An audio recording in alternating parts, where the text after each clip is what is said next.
পিঙ্কি, বাবলি, আমি কিন্তু তোদের দুজনের টিফিনে খাবার ভরে দিয়েছি। এই টিফিনে রুটি আর আলু পটলের তরকারি আছে। তোরা দুজনে কিন্তু টিফিন শেষ করে তবেই বাড়িতে আসবি। কালকে কিন্তু তোরা খাবার না খেয়ে বাড়িতে টিফিন নিয়ে চলে এসেছিস। মা, তুমি আবার আজকে আমাদেরকে রুটি সবজি খেতে দিয়েছো? প্রত্যেকদিন রুটি সবজি খেতে ভালো লাগে না।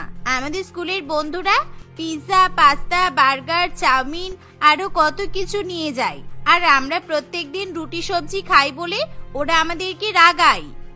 হ্যাঁ মা, সেই জন্য সবাই টিফিন খাওয়ার পর যখন প্লেগ্রাউন্ডে খেলতে চলে যায়, তারপর আমরা দুই বোনে লুকিয়ে লুকিয়ে ব্যাগ থেকে টিফিন বের করে খেয়ে নিই, যাতে কেউ আমাদের খাবার দেখতে না পায়।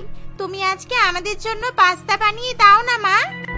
দুই মেয়ের মুখে এরকম কথা শুনে মোহিনীর খুবই খারাপ লাগে। কিন্তু এখন তো বাড়িতে পাস্তা নেই রে মা। তোরা আজকে রুটি সবজি খেয়ে নে, আমি কালকে তোদের জন্য পাস্তা বানিয়ে দেব, কেমন? এই শুনে পিঙ্কি এবং বাবলি দুজনে স্কুলে চলে যায়, আর মোহিনী নিজের কাজের উদ্দেশ্যে বাড়ি থেকে বেরিয়ে পড়ে।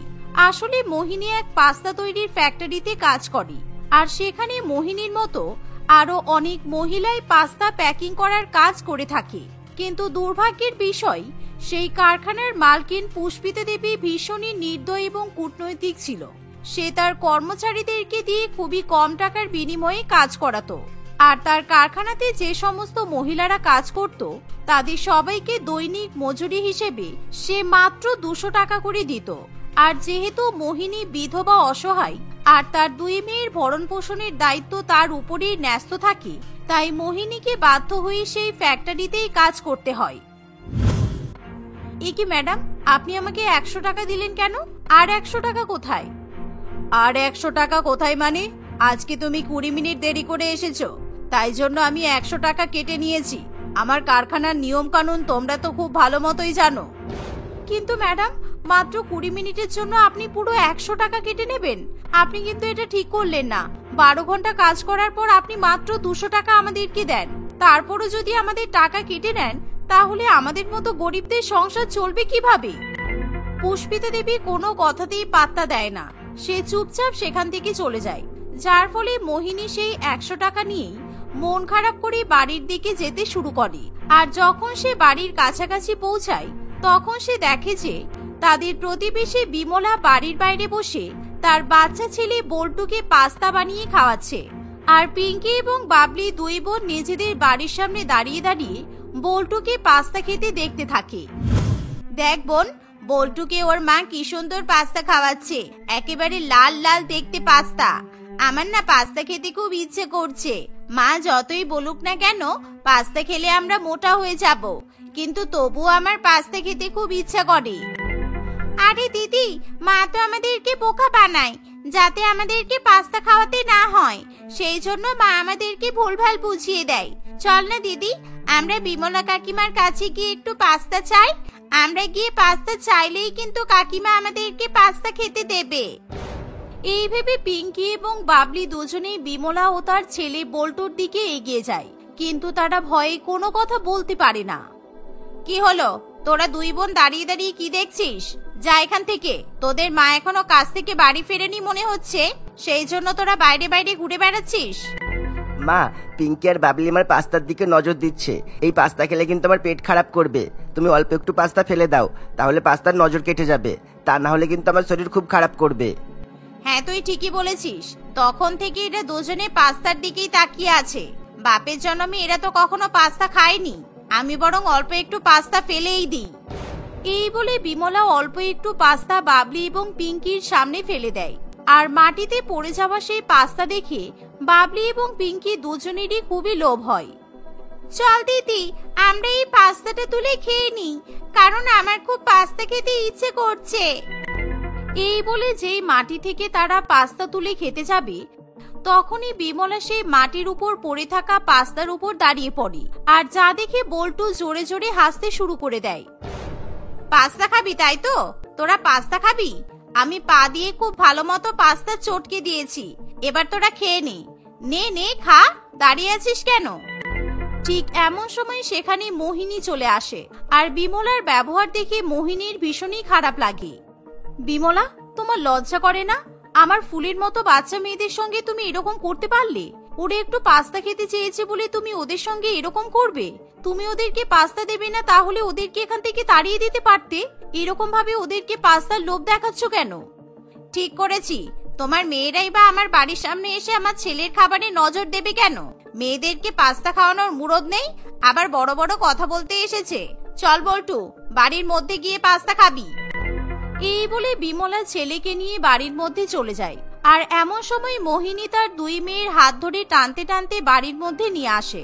আর সেদিন মোহিনী তার দুই মেয়ের উপর রেগে যাওয়ায় সে দুই মেয়ের গালে ঠাস করে দুটো চড় বসিয়ে দেয়, যার ফলে পিঙ্কি এবং বাবলি দুজনেই কাঁদতে কাঁদতে সেদিন ঘুমিয়ে পড়ে। কিন্তু দুই মেয়ে ঘুমিয়ে যাওয়ার পর মোহিনীর খুবই খারাপ লাগে, আর সে কিছুতেই সারা রাত ঘুমাতে পারে না। আজকে যদি আকাশ বেঁচে থাকতো তাহলে আমার দুই মেয়ে পাস্তা খাওয়ার জন্য এতটা কষ্ট পেত না। আমি কতটাই অভাগা যে আমার দুই মেয়েকে একটু পাস্তাও খাওয়াতে পারছি না। সংসার চালানোর পর, মেয়েদের পড়াশোনার খরচ চালানোর পর আমার কাছে তো টাকাই থাকে না। এমনকি মুদিখানার দোকান থেকেও আমাকে মাঝে মধ্যে ধার করে রেশন কিনতে হয়। কিন্তু না, কালকে আমি টাকা পাওয়ার পর আগে আমার মেয়েদের জন্য পাস্তা কিনে নিয়ে আসবো। এভাবেই মোহিনী সারা রাত ধরে নানান রকমের ভাবনা চিন্তা করতে থাকে। আর পরের দিন কারখানা থেকে কাজ করে বাড়িতে ফিরে আসার সময় মোহিনী মুদিখানার দোকান থেকে চাল, ডাল, তেল, মশলা ইত্যাদি কেনার পর নিজের কাছে বেঁচে থাকা 30 টাকা দিয়ে পাস্তা কিনে বাড়িতে নিয়ে আসে। আর সে বাড়িতে এসে দেখে তার মেয়েরা দুজনেই মন খারাপ করে বসে আছে। পিঙ্কি, বাবলি, তোরা এখনো মন খারাপ করে বসে আছিস? এই দেখ, আমি আজকে তোদের জন্য পাস্তা কিনে নিয়ে এসেছি। আমি তোদেরকে আজকে পাস্তা বানিয়ে খাওয়াবো। তোরা একটু অপেক্ষা কর, কেমন? না, আমরা পাস্তা খাবো না। কালকে পাস্তা খাওয়ার জন্য তুমি আমাদেরকে মেরেছো, তাই আমরা আর পাস্তা খাবো না বলে ঠিক করেছি। তাছাড়া মা, তুমি তো শুধু পাস্তা কিনে নিয়ে এসেছো। পাস্তা তৈরি করার জন্য পাস্তার মশলা, pasta sauce, pasta seasoning, tomato sauce, আরো অনেক কিছু কিনতে হয়। আমাদের বন্ধুরা বলেছে পাস্তা বানাতে অনেক কিছু লাগে, আর তুমি শুধু পাস্তা নিয়ে চলে এলে। তাহলে তুমি আমাদেরকে লাল লাল পাস্তা কিভাবে বানিয়ে খাওয়াবে? আমরা তোমার হাতের বানানো পাস্তা খাবো না। যাও, তুমি নিজেই পাস্তা খেয়ে নাও। মেয়েদের মুখে এরকম কথা শুনে মোহিনী কি করবে কিছুই বুঝে উঠতে পারে না। আর সে যখন রান্নাঘরে যায় তখন সে দেখে যে রান্নাঘরে লাল, হলুদ, সবুজ রঙের ক্যাপসিকাম রাখা আছে, আর সেই সাথে গাজর, বিনস এবং বাঁধাকপিও আছে। আসলে কালকে বাজারে খুব কম দামে সবজি পাওয়া যাওয়ায় মোহিনী অনেক রকমের সবজি কিনে বাড়িতে নিয়ে আসে। আর আজকে সে ওই সবজিগুলো দিয়ে পাস্তা বানাবে বলে ঠিক করে। এই নানান রকমের রং বেরঙের সবজি দিয়ে আমি আমার মেয়েদেরকে পাস্তা বানিয়ে খাওয়াবো। তাহলে পাস্তাটা দেখতে খুবই সুন্দর লাগবে। আশা করছি আমার মেয়েরা খুবই খুশি হবে, কারণ ওরা রঙিন জিনিস খুবই পছন্দ করে। এই বলে মোহিনী নানান রকমের সবজি দিয়ে এবং ঘরে থাকা মশলাপাতি ব্যবহার করে একেবারে রঙিন পাস্তা তৈরি করে ফেলে। আর সেই গরম গরম রঙিন পাস্তা নিয়ে মোহিনী তার দুই মেয়ের কাছে চলে যায়। পিঙ্কি, বাবলি, দেখ, আমি তোদের জন্য একেবারে রঙিন পাস্তা বানিয়েছি। এরকম রঙিন পাস্তা তোরা আগে কখনো দেখেছিস? একবার খেয়ে দেখ, দারুণ খেতে হয়েছে। তোদের বন্ধুদের লাল পাস্তার চেয়েও এই পাস্তা খেতে কিন্তু অনেক টেস্টি। পিঙ্কি এবং বাবলি যখন তাদের মায়ের হাতে গরম গরম ধোয়া ওঠা রঙিন পাস্তা দেখে তখন তাদের দুজনেরই খুবই লোভ হয়। আর তারা দুজনেই যেহেতু রঙিন জিনিস খুবই পছন্দ করে, তাই তারা সেই পাস্তা খাওয়ার জন্য খুবই উৎসুক হয়ে পড়ে। মা, এই রঙিন পাস্তা দেখতে কত সুন্দর লাগছে। কি সুন্দর রং বেরঙের পাস্তা। লাল, হলুদ, সবুজ, অরেঞ্জ, সাদা, কত রং আছে। তুমি এত ভালো পাস্তা কিভাবে বানালে মা? আগে খেয়ে দেখ কেমন হয়েছে, তারপর কথা বলবি। এই শুনে পিঙ্কি এবং বাবলি দুজনেই রঙিন পাস্তা খেতে শুরু করে দেয়। আর সৌভাগ্যবশত সেই পাস্তা খাওয়ার পর পিঙ্কি এবং বাবলি দুজনেরই ভীষণ ভালো লাগে। আর সেই পাস্তা খেতে সত্যিই ভীষণ পরিমাণে সুস্বাদু হয়। আর যেহেতু সেই পাস্তায় কম পরিমাণে পাস্তা থাকে আর বেশিরভাগটাই সবজি থাকে, তাই সেই পাস্তা খেতেও খুবই স্বাস্থ্যকর হয়। মা, তুমি কালকে আমাদের স্কুলের টিফিনের জন্য এরকম রঙিন পাস্তা বানিয়ে দেবে। কালকে আমরা স্কুলে এরকম রঙিন পাস্তা নিয়ে যাব। এই পাস্তা খেতে সত্যিই দারুণ হয়েছে। পরের দিন সকালবেলা মোহিনী দোকান থেকে অল্প করে পাস্তা কিনে নিয়ে এসে বিভিন্ন রকমের সবজি দিয়ে তার দুই মেয়েকে রঙিন পাস্তা বানিয়ে টিফিনে দেয়। আর বাবলি এবং পিঙ্কি যখন স্কুলে সেই রঙিন পাস্তা নিয়ে যায় তখন তাদের বন্ধু বান্ধব সেই রঙিন পাস্তা দেখে ভীষণই অবাক হয়।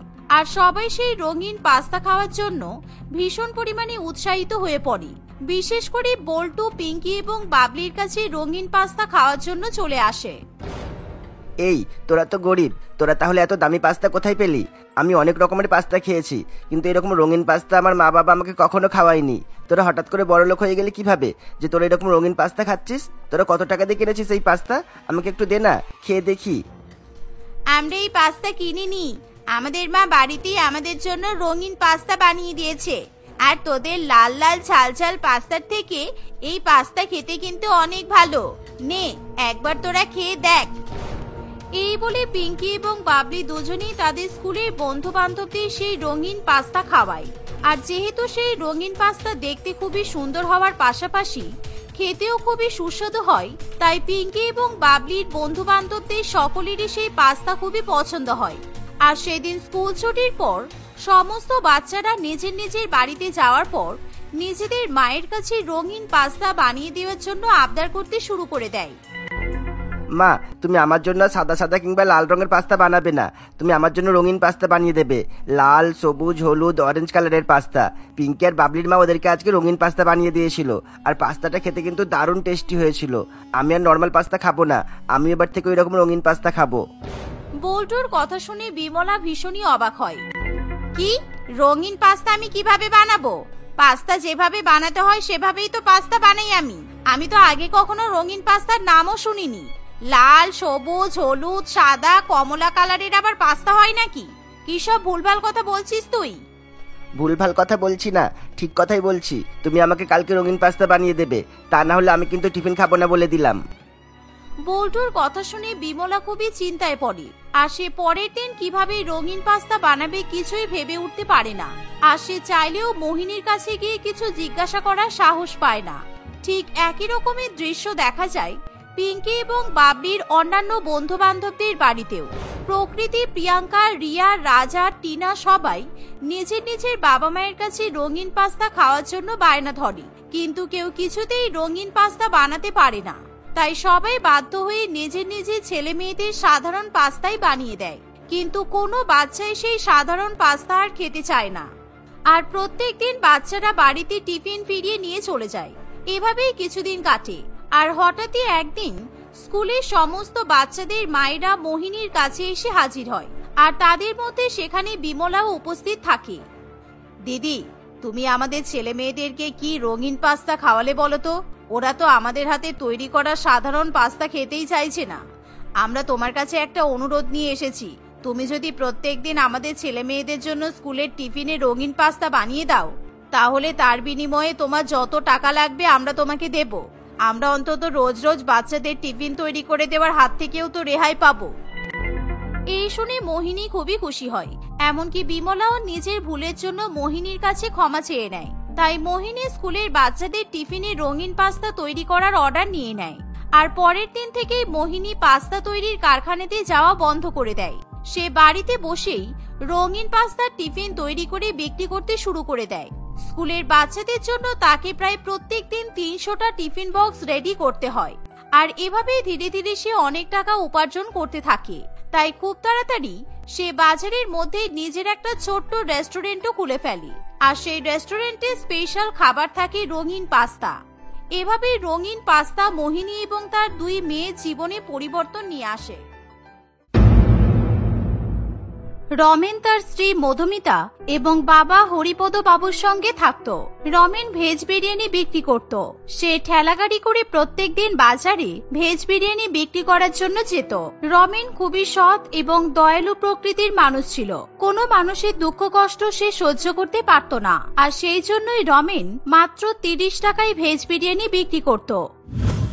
এমনই একদিন ঠেলাগাড়ি নিয়ে যাওয়ার সময় মধুমিতা রমেনকে বলে, কি হলো, তুমি না খেয়ে চলে যাচ্ছ কেন? সবাইকে খাওয়াতে খাওয়াতে তুমি নিজেরই খাওয়ার কথা ভুলে যাচ্ছ। খাবার দিচ্ছি, খেয়ে নেবে, চলো চলো চলো। না মধুমিতা, আজকে অনেক দেরি হয়ে গেছে, এখন অফিস টাইম। অনেকেই সকালবেলা আমার কাছ থেকে ভেজ বিরিয়ানি খেয়ে অফিসে যায়, আবার অনেকে টিফিনে ভেজ বিরিয়ানি নিয়ে যায় লাঞ্চে খাওয়ার জন্য। তাই আমি এখন না গেলে ওদের খুব অসুবিধা হয়ে যাবে। ওরা হয়তো এতক্ষণে ওখানে এসে আমার জন্য অপেক্ষাও করছে। আরে বাবা, সবসময় অন্য লোকের কথা চিন্তা করলে হবে? তুমি নিজের কথা ভাববে না একবারও? একদিন না হয় দেরি হলো, তুমি খেয়ে তারপরেই যাবে। মধুমিতা, তুমি কেন বুঝতে পারছো না? এখন আমি যদি খেতে বসি তাহলে প্রায় 30-40 জনকে না খেয়ে থাকতে হবে। তাই আমার খাবার থেকে ওদের খাবারটা বেশি দরকারি। আর তুমি চিন্তা করো না, কাজের ফাঁকে আমি না হয় আজকে ভেজ বিরিয়ানি খেয়ে নেবো। আমি এবার আসছি। এই বলে রমেন তার ঠেলাগাড়ি নিয়ে বেরিয়ে যায়। রমেন এরকমই ছিল, সে নিজের কথা চিন্তা না করে সবসময় অন্য মানুষের কথা চিন্তা করত। কারোর দুঃখ কষ্টে তার প্রাণ একেবারে কেঁদে উঠত। রমেনের এই ব্যবহারে মাঝে মধ্যে মধুমিতা প্রচন্ড রেগে যেত। একদিন মধুমিতা রমেনকে বলে, কি গো, তুমি কি সারা জীবন 30 টাকা প্লেটেই ভেজ বিরিয়ানি বিক্রি করবে? আমি সেদিন বাজার করতে গিয়েছিলাম, ওখানে একটা লোককে দেখেছি 70 টাকা প্লেট ভেজ বিরিয়ানি বিক্রি করছিল, আর তুমি সেই জায়গায় মাত্র 30 টাকা প্লেট ভেজ বিরিয়ানি বিক্রি করো। এক একটা প্লেটে তো 5-6 টাকার বেশি আমাদের লাভ থাকে না। হ্যাঁ, তাতে কি হয়েছে মধুমিতা?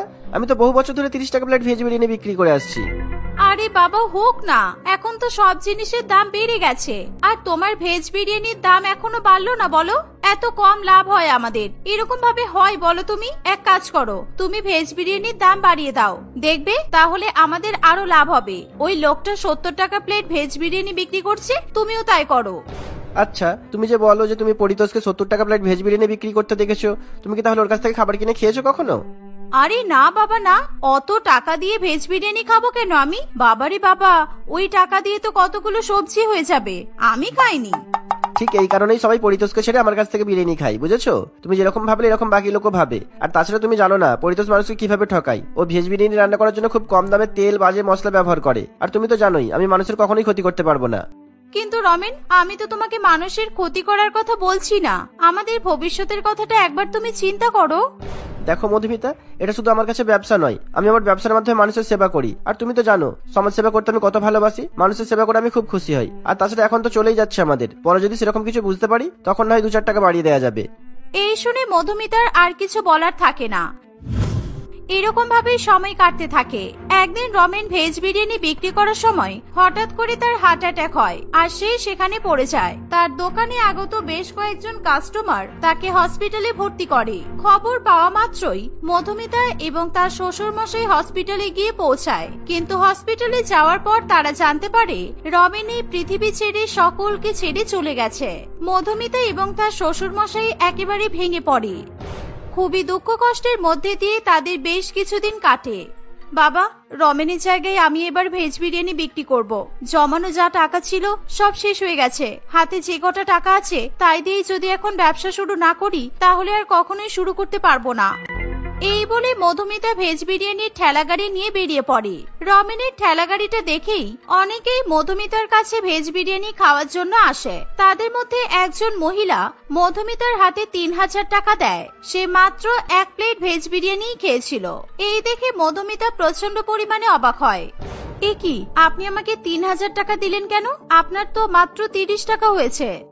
আসলে আমি রমেনের কাছ থেকে বাকিতে অনেকদিন ধরে বিরিয়ানি খেয়েছি, কিন্তু ওকে আমি টাকাটা দিতে পারিনি। অনেকদিন ধরেই আমি টাকাটা দেব বলে প্রত্যেকদিন এখানে এসেছি, কিন্তু ওকে দেখতে পাইনি একদিনও। আজকে তোমাকে দেখে বুঝতে পারলাম তুমি রমেনের স্ত্রী, তাই তোমাকেই টাকাটা দিয়ে দিলাম। তুমি ওকে বলে দিও, কেমন? আমি কিভাবে বলবো মাসিমা, রমেন তো আর এই পৃথিবীতে নেই। রমেন মারা গেছে শুনে তার পুরানো কাস্টমার গুলো খুবই দুঃখিত হয়।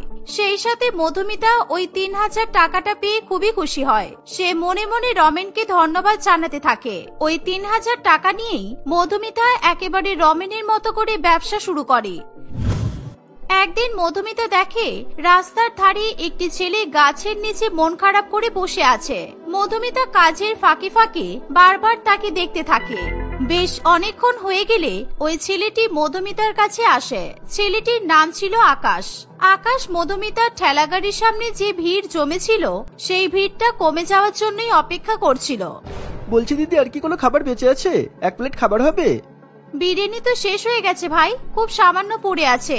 যা বিরিয়ানি আছে সেটা 1 প্লেটও হবে না। তুমি তো অনেকক্ষণ ধরেই ওখানে বসেছিলে, আগে খেতে এলে না কেন তুমি? সবাই তো খেয়ে চলে গেল। কম হলে অসুবিধা নেই, তোমার কাছে অল্প যা বিরিয়ানি আছে আমাকে দাও, কারণ আমার কাছে 10 টাকাই আছে, আমি তোমাকে 10 টাকার বেশি দিতে পারবো না। এই শুনে মধুমিতার খুবই দুঃখ হয়। সে তার ঠেলাগাড়ির নিচে থেকে একটা টিফিন বক্স বের করে। ওই টিফিন বক্সে মধুমিতা নিজের জন্য এবং তার শ্বশুর মশাইয়ের জন্য ভেজ বিরিয়ানি তুলে রেখেছিল বাড়িতে গিয়ে খাওয়ার জন্য। সেই টিফিন থেকে মধুমিতা বেশ কিছুটা বিরিয়ানি আকাশের প্লেটে তুলে দেয়, কিন্তু আকাশ কিছু বুঝতেও পারে না। আকাশ ভেজ বিরিয়ানি দেখে খুবই খুশি হয়। সে প্লেটটা হাতে নিয়েই খুবই দ্রুত গতিতে খাওয়া শুরু করে দেয়। আকাশকে এভাবে খেতে দেখে মধুমিতার রমেনের কথা খুবই মনে পড়ে। আমি তোমার মতো সমাজ সেবা করা শিখে গেছি রমেন। দেখো, আজকে আমি 10 টাকা প্লেট ভেজ বিরিয়ানি বিক্রি করলাম। এভাবে মানুষের উপকার করে কতটা শান্তি পাওয়া যায় এটা আমি আজকে উপলব্ধি করছি। আকাশের খাওয়া হয়ে গেলে সে খুবই খুশি হয়ে মধুমিতাকে 10 টাকা দেওয়ার পর বলে, দিদি, তুমি যে বললে অল্প একটু বিরিয়ানি পড়ে আছে, 1 প্লেট হবে না, কিন্তু এটাতে তো অনেকটা বিরিয়ানি ছিল। বিরিয়ানি খেয়ে আমার পেট একদম ভরেও গেছে। তোমার কাছে একটা অনুরোধ করবো দিদি, আমি প্রত্যেকদিন সবার লাস্টে তোমার কাছে আসবো। এরকম অল্প করে বিরিয়ানি যদি আমাকে রোজ খেতে দাও তাহলে আমার খুব উপকার হবে, কারণ আমার কাছে বেশি টাকা থাকে না। ঠিক আছে ভাই, কোনো অসুবিধা নেই। তোমার যখন ইচ্ছে হবে তুমি ভেজ বিরিয়ানি খেতে চলে আসবে, আর আমি তোমার কাছ থেকে 10 টাকা করেই নেব। এই শুনে আকাশ খুবই খুশি হয় এবং সে সেখান থেকে চলে যায়। সেদিনের পর থেকে আকাশ প্রত্যেকদিন সবার শেষে মধুমিতার ঠেলা গাড়িতে আসে, আর মধুমিতা 10 টাকা প্লেটেই তাকে ভেজ বিরিয়ানি বিক্রি করতে থাকে। অনেক সময় মধুমিতা সবার আগে আকাশের জন্য ভেজ বিরিয়ানি তুলে রেখে দিত। এরকম ভাবে সময় কাটতে থাকে। দেখতে দেখতে 1 বছর হয়ে যায়। প্রত্যেক দিনের মতো আজকেও আকাশ মধুমিতার কাছে ভেজ বিরিয়ানি খেতে এসেছিল। এ কি দিদি, আজকে তোমার ভেজ বিরিয়ানির মধ্যে চিকেন এলো কোথা থেকে? এটা কি চিকেন বিরিয়ানি বানিয়েছো তুমি? চিকেন বিরিয়ানি তো অনেক দাম, আমার কাছে কিন্তু 10 টাকাই আছে, আগেই বলে দিচ্ছি। এটা আমার বাড়িতে বানানো চিকেন বিরিয়ানি। আমার শ্বশুর মশাইয়ের আজকে জন্মদিন ছিল, তাই আমি চিকেন বিরিয়ানি বানিয়েছিলাম। এটা তোর দিদির বাড়িতে বানানো বিরিয়ানি, তাই তোকে এটার জন্য কোনো টাকা দিতে হবে না, বুঝেছিস? এবার খেয়ে নে। আকাশ খুবই খুশি হয়ে চিকেন বিরিয়ানি খেয়ে নেয়। তার খাওয়া হয়ে গেলে সে খুবই দুঃখের সঙ্গে মধুমিতাকে জানায়, দিদি, কালকে আমার ইউপিএসসি পরীক্ষা আছে। আমি যদি ইউপিএসসি পরীক্ষায় পাস করি তাহলে তো ভালোই, আর যদি পাস করতে না পারি তাহলে আমি গ্রামে ফিরে যাব। গ্রামে গিয়ে বাবার সঙ্গে চাষবাস করব। মন খারাপ করিস না ভাই, তুই দেখবি তুই নিশ্চয়ই ভালো নম্বর পেয়ে পাস করবি। যা এবার ভালো করে পরীক্ষা দে। আকাশ সেখান থেকে চলে যায়। কিন্তু সেদিনের পর থেকে আকাশ আর কখনোই মধুমিতার দোকানে আসে না। মধুমিতা প্রত্যেক দিনই আকাশের জন্য অপেক্ষা করতে থাকে। এখন মধুমিতার দোকানে বেচাকেনা অনেক বেশি হওয়ায় তার শ্বশুরমশাই হরিপদ বাবুও মধুমিতার হাতে হাতে সাহায্য করে। মধুমিতাকে প্রত্যেকদিন 1 প্লেট করে ভেজ বিরিয়ানি তুলে রাখতে দেখে তার শ্বশুরমশাই প্রচন্ড পরিমাণে অবাক হয়। বৌমা, আমি প্রত্যেকদিনই তোমাকে দেখি তুমি 1 প্লেট করে ভেজ বিরিয়ানি তুলে রাখো। তুমি ওটা কার জন্য রেখে দাও? যার জন্য রাখি সে তো আর আসে না বাবা। সে আমার ভাইয়ের মতোই বলতে পারেন। ও সবার লাস্টে আমার কাছে 10 টাকা দিয়ে ভেজ বিরিয়ানি খেতে আসতো, কিন্তু অনেক দিন হয়ে গেল ও আর আসছে না। তাই আমি বাড়ি যাওয়ার সময় ওর ভাগের খাবারটা কোনো অসহায় ব্যক্তি কিংবা কোনো ভিক্ষুককে দিয়ে দিই। তুমি তো দেখছি একেবারে রমেনের মতোই হয়েছো। আমি তোমার মধ্যে নিজের ছেলেকে দেখতে পাচ্ছি। কিন্তু বৌমা, এরকম অনেক কাস্টমারই তো আসবে যাবে, তাদের কথা মনে রাখলে কি আর চলবে? মধুমিতা তার শ্বশুর মশাইয়ের কথা শুনে আর কিছু বলে না। এইভাবে দেখতে দেখতে 3 বছর কাটে। একদিন হরিপদ বাবু মধুমিতাকে বলে, বৌমা, তুমি আর এভাবে কতদিন জীবন কাটাবে? আমার মনে হয় তোমার নিজের কথাও চিন্তা করা দরকার। তোমার বয়স তো খুবই কম, তোমার সামনে এখন পুরো ভবিষ্যৎ পড়ে আছে। আমি তোমার দ্বিতীয়বার বিয়ে দিতে চাই, কারণ তোমার এই দুঃখ আমি কিছুতেই দেখতে পারি না। এ আপনি কি বলছেন বাবা? আমি দুঃখে আছি এটা আপনাকে কে বললো? আমি এত সুখে আছি, এই পৃথিবীতে কেউ হয়তো এত সুখে নেই। আমি যেভাবে গরিব মানুষদের কম দামে খাবার খাওয়াই সেটা আমার ভালো থাকার জন্য যথেষ্ট। আর রমেন তো এটাই চেয়েছিল, আমি যাতে ওর মতো সমাজ সেবা করতে পারি, আর আমি তো এটাই করছি। এভাবেই সময় কাটতে থাকে। একদিন হঠাৎ করে মধুমিতার ঠেলাগাড়ির সামনে একটি বড় দামি গাড়ি এসে দাঁড়ায়। এই দেখে মধুমিতা এবং তার শ্বশুরমশাই প্রচন্ড অবাক হয়। সেখানে উপস্থিত মধুমিতার গ্রাহকরাও অবাক হয়ে গাড়ির দিকে দেখতে থাকে। 2 জন পুলিশ অফিসার আগে গাড়ি থেকে নেমে আসে। তাদের মধ্যে একজন গাড়ির গেট খুললে সেই গাড়ির ভেতর থেকে আকাশ নেমে আসে। আকাশ স্যুট বুট পরেছিল, তাকে দেখতে একদম অফিসারের মতোই মনে হচ্ছিল। আকাশকে দেখে মধুমিতা খুবই খুশি হয়। আকাশ, তুই এতদিন কোথায় ছিলিস ভাই? তুই গাড়ি থেকে নামলি, তার মানে তুই নিশ্চয়ই কোনো বড় চাকরি পেয়েছিস। তুই তো দেখছি অনেক বড়লোক হয়ে গেছিস। হ্যাঁ দিদি, আমি ইউপিএসসি পরীক্ষায় খুব ভালো র্যাঙ্ক করেছিলাম, আর এখন আমি এই এলাকার কালেক্টর। আমি কাজের চাপে ব্যস্ত থাকাই তোমার সঙ্গে দেখা করতে আসতে পারিনি। তাড়াতাড়ি আমার জন্য ভেজ বিরিয়ানি দাও। 3 বছর হয়ে গেল তোমার হাতের ভেজ বিরিয়ানি আমি খাইনি। আমি বড়লোক হয়ে গেছি বলে ভেজ বিরিয়ানির দাম বেশি দেবো তা কিন্তু নয়, আমি কিন্তু 10 টাকাই দেবো। কোনো অসুবিধা নেই ভাই, তুই খা না, তুই টাকা না দিলেও চলবে। এত বড় কালেক্টর অফিসারকে রাস্তার ধারে দাঁড়িয়ে ভেজ বিরিয়ানি খেতে দেখে সকলেই প্রচন্ড পরিমাণে অবাক হয়। এমনকি মিডিয়ার লোকজনও সেখানে চলে আসে। মুহূর্তের মধ্যেই সেখানে অনেক ভিড় লেগে যায়। দিদি, তোমরা আমার সঙ্গে চলো, একটা খুব দরকারি কাজ আছে। কি হলো দিদি, চলো আমার সঙ্গে। কিন্তু এখন আমি দোকান ছেড়ে কিভাবে যাব? তুই আমাকে কোথায় নিয়ে যেতে চাইছিস সেটা বল না। না, তুমি আগে আমার সঙ্গে যাবে, আমি তারপর বলবো। কাকু, আপনিও চলুন আমার সঙ্গে, আপনাদের সঙ্গে খুবই দরকারি কথা ছিল আমার। চলো দিদি, গাড়িতে ওঠো। আকাশ তার গাড়িতে করে মধুমিতা এবং তার শ্বশুর মশাইকে নিজের অফিসে নিয়ে যায়। দিদি, আমি মন্ত্রী সাহেবের সঙ্গে কথা বলেছি। আমি তোমার জন্য মন্ত্রী সাহেবের কাছে আবেদন করেছিলাম, আর মন্ত্রী সাহেব আমার কথা রেখেছিল। আসলে বাস স্ট্যান্ডের কাছে তোমাকে একটা ভালো জায়গা দেওয়া হবে। ওখানে বিশুদ্ধ পানীয় জল, পাখা, বাথরুম সবকিছুরই ব্যবস্থা থাকবে। সরকারি তরফ থেকে প্রয়োজনীয় সমস্ত রেশন, আনাজ তোমাকে দেওয়া হবে। এমনকি 4 জন ব্যক্তিকেও তোমার কাছে কাজ করার জন্য পাঠানো হবে। তুমি শুধু ওদেরকে দিয়ে ভালো ভালো খাবার রান্না করাবে, আর মাত্র 10 টাকা প্লেটে সকলকেই খাবার খাওয়াতে হবে, ঠিক যেমন তুমি আমাকে 10 টাকা প্লেট খাবার খাওয়াতে। এই শুনে মধুমিতা খুবই খুশি হয়, তার চোখে জল চলে আসে। আজকে তার রমেনের কথা খুবই মনে পড়ে। বাবা, আজকে রমেন থাকলে কতই না ভালো হতো, ও নিজের চোখে এগুলো দেখতে পারতো। আর ভাই, গরিব মানুষদের কথা চিন্তা করার জন্য তোকে অনেক ধন্যবাদ। তুই এভাবে আরো অনেক বড় হ, জীবনে আরো উন্নতি কর। সেদিনের পর থেকে মধুমিতা এবং তার শ্বশুর মশাই জীবন পুরোপুরি পাল্টে যায়। তাদের জীবনে সুখ স্বাচ্ছন্দ্য নেমে আসে। মধুমিতাকে কখনোই আর পেছন ফিরে তাকাতে হয় না। সে রমেনের দেখানো পথ অনুযায়ী এখনো বহু গরিব মানুষদের বিভিন্ন রকম ভাবে সাহায্য করতে থাকে। এভাবে সে তার বাকি জীবন হাসি খুশি কাটিয়ে দেয়।